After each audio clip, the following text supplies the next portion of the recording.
Australia ended a curtailed day 3 at Lord's firmly on top, wrapping up England's last 6 wickets with 47 runs before building to 132 at stumps, leading by 221. I'm joined by Melinda Farrell to dissect what feels now like a pretty pivotal day in the series. Is that fair, Mel, or do you see there being a way back for England in this game and in the series as a whole, I guess? Well, it's hard to say, isn't it? Because anytime we've thought that England can't do something in the past year, not every single time, but a lot of the time, they have been able to do it. Conventional wisdom says the game has probably gone, but England don't operate in conventional wisdom. And I've suffered, embarrassment, or not embarrassment, but, I've been a doubting Thomas before. Mm-hmm. It feels like it's going to be very, very hard for them to get back, though. And when you look at the fact that Australia have lost Nathan Lyon, that should be quite significant as this game goes into its next phase. God, this is going to be fun. We are recording this, by the way, as some rather jolly people are leaving Lord's. They're in worse shape than my laptop, which, if you are actually watching this, not seeing it, is why I'm basically nestled against Ben's shoulder. Yeah.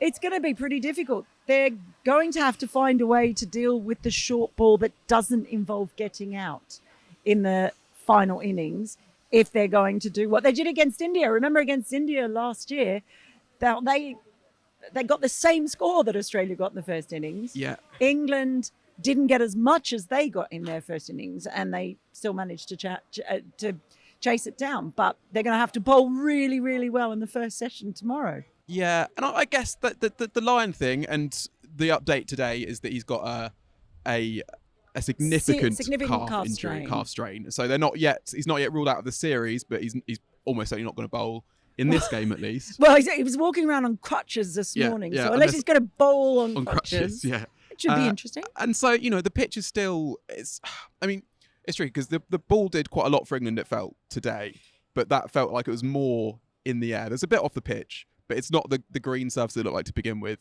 And with Lyon injured, maybe England, maybe they've got a sniff if they can keep it to 350. I mean, it's half a sniff. They're not going to be favourites when they start the chase, no matter what they keep Australia to. But maybe there's just the slightest bit of hope if you're an England fan, but not if they batted how they did in the first innings. So let's go back and talk about that a bit. It feels like so much has happened since then. Yeah.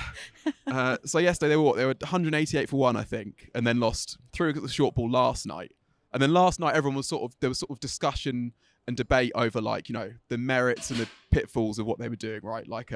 Had they attacked too much, or were the fact that they were 278 for 4 and actually on top when Australia had been firmly on top the previous evening, was that sort of vindication of their approach, even if there were the occasional silly dismissal? Today there's no debate about that, right? They've thrown away a situation when they could have been very on top. Brooks skies a short ball to cover when he's just got to 50. Bairstow hits one to mid on. It was all just kind of fairly bleak, wasn't it? And not entertaining, which is what we're told this is supposed to be. Yeah, that just, at one point, I was looking at it going, this just feels like rubbish cricket. I'll have to admit, I thought that. I guess England's way of looking at it will be, well, if they're bowling short and we're not scoring, we have to take it on. Because if we're not scoring, then we'll get out to a good ball anyway, and that'll be it. But the score won't have progressed. Mm-hmm. So I guess that just based on everything they've been saying, that's their thinking, and you can sort of understand that. But then, I'm not sure. We were talking about this before. Is Harry Brook good against the short ball? Is that actually the story there, rather than, because they're not allowed to say there are no bad shots. Remember, there's no such thing as a bad shot, but is he actually good against facing that kind of short pitch bowling? And I would have to say as well, Australia bowled the short ball really well. Yeah. As Mitchell Starc was just saying beforehand, they weren't just wasting 2 short balls and over. They were bowling pretty accurately and getting it in the right place to be troubling. So maybe it raises questions about, for example, Brook against the short ball. I don't know. I'm so confused by all of this, because I was buying into it, and I want to believe, and I do want to believe, that that this style of cricket and the way that they've been playing can work. But I don't know, it was born out of a miserable series in Australia, wasn't it? And in a way, it was almost like a psychological release and a turnaround after the most miserable series possible in Australia. And now they've come up smack against this Australian side again, which is very good and doesn't have really many weak spots. And all of a sudden it's like, well, is the psychological release going to be enough to actually beat Australia? And that's what I'm not sure about. Yeah, I'm trying to work out what England's argument would be, and I guess maybe they'd say two things possibly. One is that Ben Stokes didn't do, or the whole time we've been saying, England are batting really well and sort of sensibly but aggressively, and taking the positive option. But Ben Stokes is the one who's going too over the top and needs to rein himself in. Today this innings was completely the opposite, where Ben Stokes was, he was the voice of reason, which he... Well, he did that in Edgbaston Yeah, that's too. true. Yeah, no, there's been signs that he's just sort of maybe had a word with himself. But England might say that, Ben Stokes did that and then gets a pretty good ball from Mitchell Starc, and that's maybe what happens if if you're not attacking. Then maybe they'd say that. And I guess the other thing they'd say as well last night, because the other thing that frustrated people was that, Lyon's injured, so they think this is your chance to grind Australia down. I guess they'd look at it the other way and say, this is our chance to win the game in this session, right? Like at that point, they don't know the extent of Lyon's injury. If we can, put it so Australia have no answers left with him on, I guess that's how they might put it. I don't buy this thing. I'm trying to see what England say. But I asked Ben Duckett that last night in the press conference. Mm-hmm. It was there at that point when Lyon went off, they went short. That was clearly the plan. Was there any discussion or thought about, right, we can do exactly what you just said, which might set up a game, could have an impact on the rest of the series as far as grinding down the bowlers? And he basically said, nope, there's no thought of that, no discussion about that. We were expressing ourselves, all that sort of stuff. But then, I think Ben Stokes is quite an intelligent cricketer, and I think he's not as one-dimensional as sometimes I think everyone wants to see this whole way of doing things as being quite one-dimensional. I think he's actually pretty smart. And it's felt at times when they've played over the past year, they have been aware of when they've had to absorb pressure and when they've thrown the counterpunch and picking their moments to counterpunch. But in this game is the thing is they've had a lot of things in their favour this game. It was like Edgbaston when Australia came and bowled. Scott Boland bowled that session when they came out for 20 minutes. Yeah. And it was just, oh God, everything's tailor-made for Scott Boland right now. Here, for a lot of the time, England have had the best of the conditions. And I'm not sure if they've always exploited them as well as they could have. That's an understatement, I think. I mean, it's felt like whenever Australia have come to bat, the clouds have kind of rolled in, and yet they're fully on top. And it's a good point that it's easy to sort of look at it as kind of in binary terms, that England either attack everything or they attack nothing. Whereas actually, you go back to last summer, they were picking their bowlers. They were sort of like picking the conditions. They were waiting till, or if the ball had gone soft, that was when they'd really sort of free themselves up. And that's kind of not what they've done now. I think Nasser Hussain was saying that at tea. He was saying that like people talk about Bazball, but Bazball is playing to the conditions. And we actually had got an interesting question on England's approach from Fahim Haider, who Hi Fahim. He asks whether defeat in the first match has dented England's confidence a bit and has put kind of more pressure on them to prove Bazball right. And quite a lot of the between match talk was about how England would be going harder at Lords, that if they got anything wrong at Edgbaston, it was that they didn't go hard enough. Do you think that's kind of part of the explanation for what we've seen here, that they're almost stung by the defeat a little bit and have felt kind of a need to prove what they're doing right, and in doing so have kind of, for almost the first time, I guess, gone actually too far with it, I guess? No, I don't know that I do think that. We've look back to last year against South Africa when they got absolutely smashed here in that first game. That didn't dent it. And actually, then was when they played like their most normal test of the whole Brendan McCullum era, I guess, at Old Trafford. Yeah, and they were all quite buoyant actually after Edgbaston. I don't think Edgbaston was a confidence killer. Because the pitch made it very difficult for them to bowl Australia out the second innings. They didn't get much assistance there. Yeah, they made the early declaration, all those things, but I don't know if Edgbaston was a confidence killer. What would worry me is that this might be a bit of a confidence denter, not killer, but denter. Because they've had the best of the conditions here. There have been times when they've actually had to rub the green here as well, you could argue.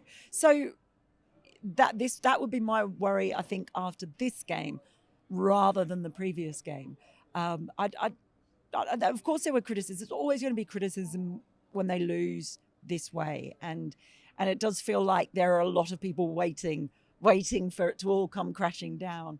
They want to have the headline, the day Baz Ball died or whatever it is. There's always a sense of that when something comes along and gets a following, and people waiting and not hoping it'll fail, but I sometimes get a little bit of a sense of that in some quarters. It'll be hard though here. So the next couple of days are really important, I think, because it'll be tough going. They were saying before, well, if we lose the second one, it's going to be an opportunity to win 3-2. Yeah. Which only one side before has done in history, I think, which is Don Bradman's Australia. Well, it's... Who knows? Like I said, I keep being discombobulated by this. I don't know anything. If anyone could, I guess it's England.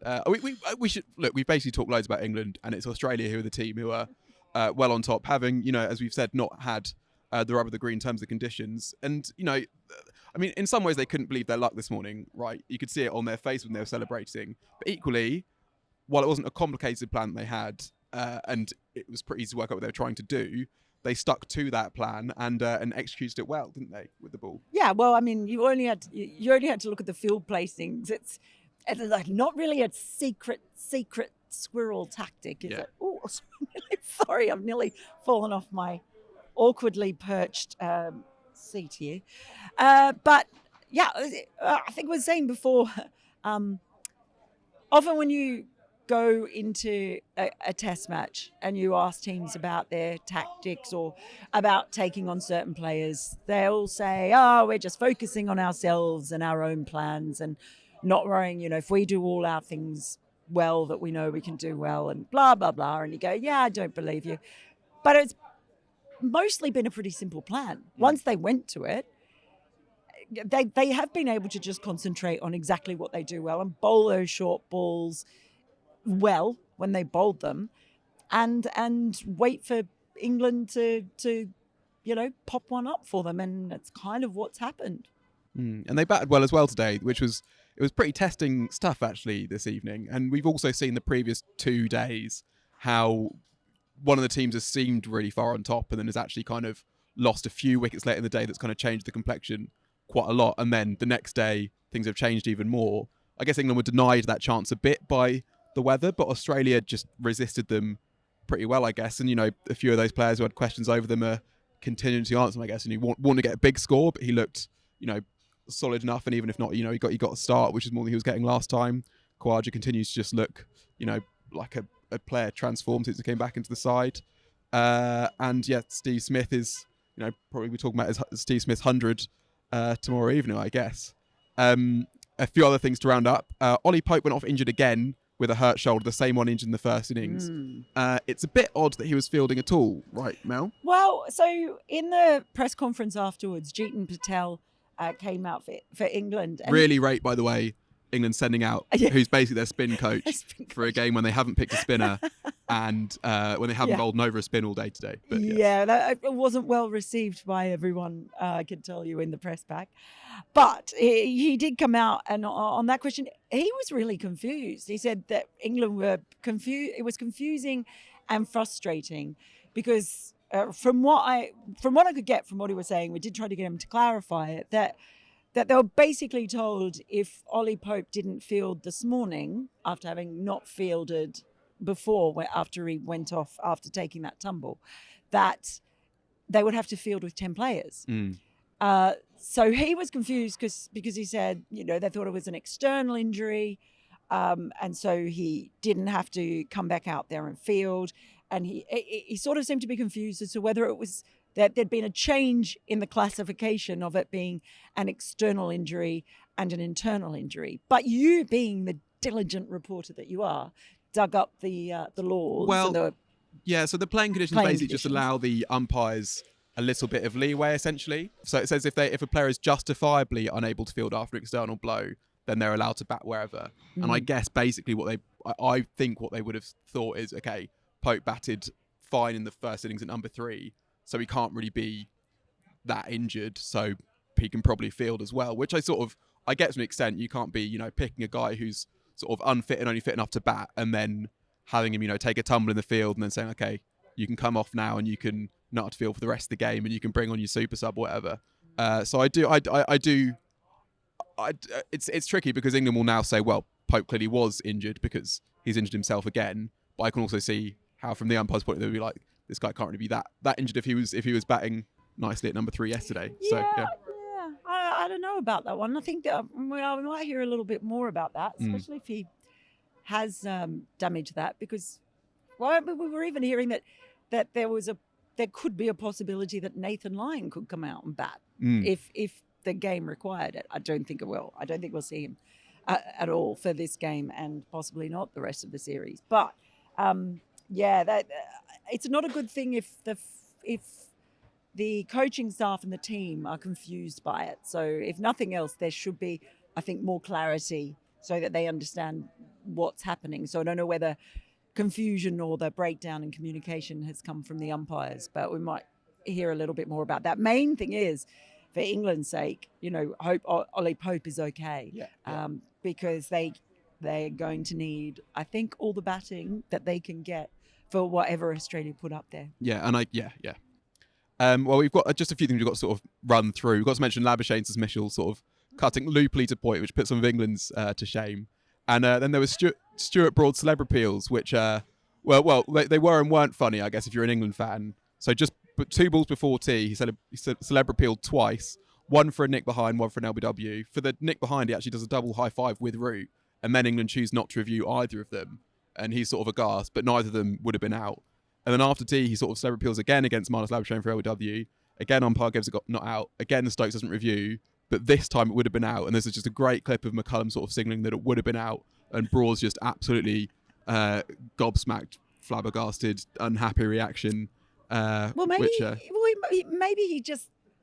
I'm a big fan of Stuart Broad celeb appeals, particularly jazz hands. I think cricket in general needs more jazz hands, and he's the best at it. So look, maybe he's just let the ball drop. He needs to work on his jazz hands, mesmerise the umpire, and he might get a few of those celeb appeals. Double high five, that's not as good as jazz hands in my book. Yeah. Well, England will be hoping for a few more celeb appeals and actual wickets from Broad tomorrow, when you can join us for another daily podcast. Cheers.